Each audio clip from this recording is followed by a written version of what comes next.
අදත් මං ආවා හිතට සැනසුම අරගෙන. දවසක මිතුරු සතුරු වෙයි. පෙම්වතුන් නන්නාතුරුන අය බවට පත්වෙයි.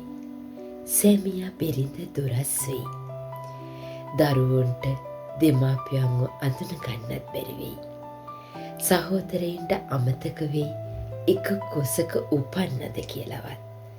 කොටින්ම කියනවනම් මිනිස්සු වෙනස් වෙයි. මේ මොන දේ වුණත් ජීවිතේ ඉදිරියට ගලාගෙන යනවා. ඉතින් ඔයාට පුළුවන් නම් මේ ලෝක ධර්මතාවය අඳුනගෙන ජීවත් වෙන්න. අපට පුළුවන් හැමදාම සතුටින් ඉන්න. ඔයා මතක තියාගන්න ඕනේ වැදගත්ම කාරණේ මොකද්ද දන්නවද? මේ ලෝකේ වෙනස් නොවන එකම දේ වෙනස් වීම. එහෙනම් මේ ලෝක ධර්මතාවයත් එක්ක අපි ජීවිතේට මුහුණ දෙමු. හැමදාම සතුටින් ඉන්න. එහෙනම් මං ගිහින් එන්නම්. හැමෝටම බුදු සරණයි. මම මංජු.